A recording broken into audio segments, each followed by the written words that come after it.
I'm going to read a just under 4-minute extract. Well, I've edited through a chapter.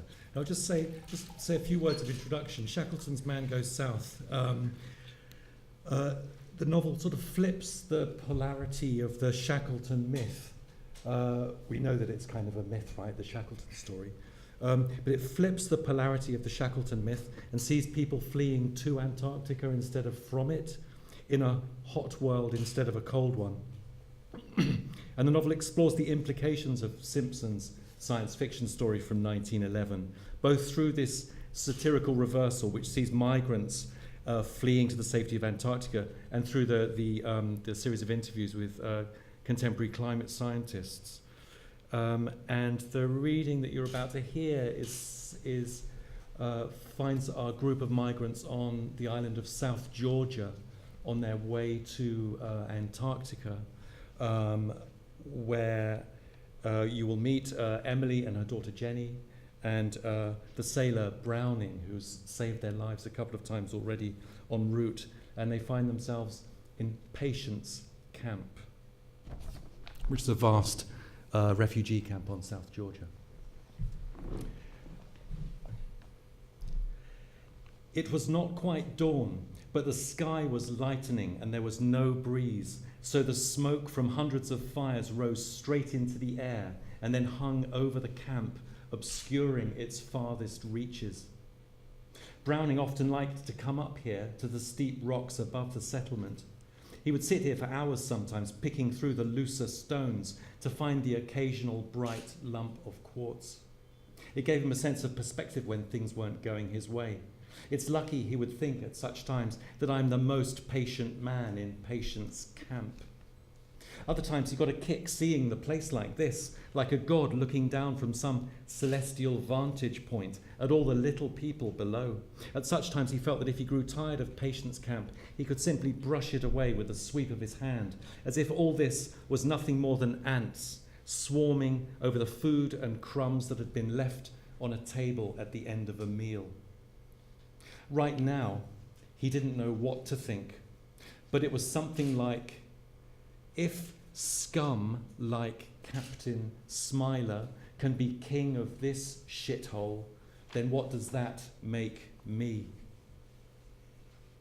For a moment, Browning had forgotten about Smiler, but it was their last conversation that had kept him awake all night. He'd been turning it over and over in his head. He felt that there was nothing he would rather do than go and tell Emily this latest outrage, but he didn't want to wake her.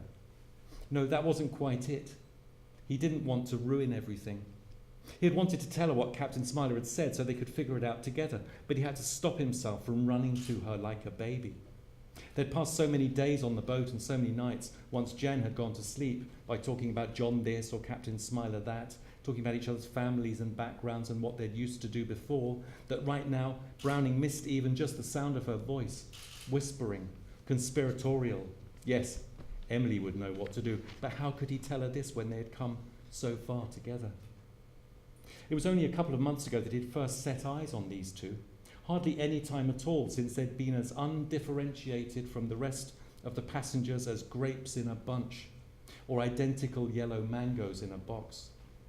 It was just a few weeks since he had protected them without a second thought, but now it felt as if he had known them all his life, and yet Emily wasn't even his type. The joke was that at some point near the beginning of their voyage, as if to pass an idle moment, maybe once they'd got clear and could relax a little, he remembered looking fairly coldly at Emily and thinking, in more or less these exact words, that it was on voyages such as this that a man could fall in love. But it got worse. Wouldn't it be funny, he had thought to himself, almost as if it were a game and never for a minute believing that it were even possible? Wouldn't it be funny? It was as if one half of him had been daring the other to do it. Wouldn't it be funny, he thought to himself, if I fell in love with this woman during the coming weeks afloat? Oh my goodness, that was the real joke of it, because having had this thought, Browning had then watched himself doing precisely that. Like a toy train being pushed along a wooden track, he was powerless and had no possibility of changing course. How could he have been so stupid? Far below Browning's eyrie, Emily had been singing her own sleepless song. She felt as if she hadn't slept properly in weeks. Every night she would endlessly go over the circumstances of their escape, wondering what if, and imagining that they hadn't got away, or that she had lost sight of Jenny in the throng. The journey had seemed so simple, the way that John had explained it, but her husband had never been to sea in peacetime, let alone now. Like Emily, he had never really travelled at all. The way he spoke about it was as if their destination was only a tram ride away, and he would be waiting for them by the stop at the other end.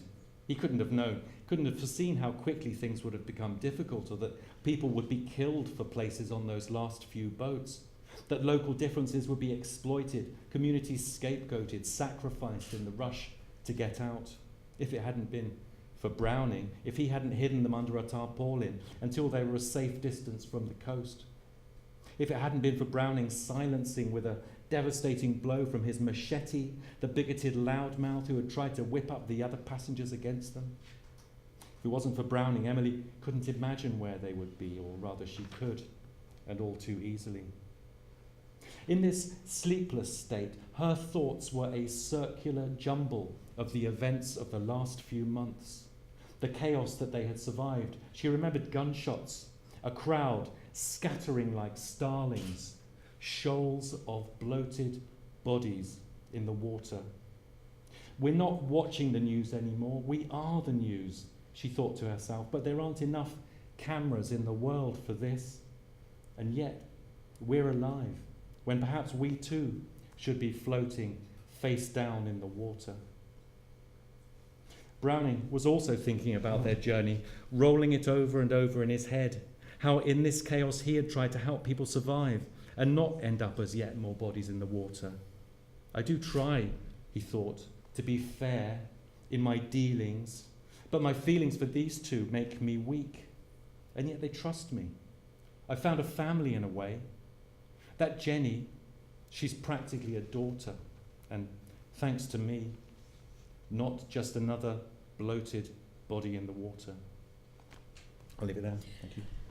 Thank you.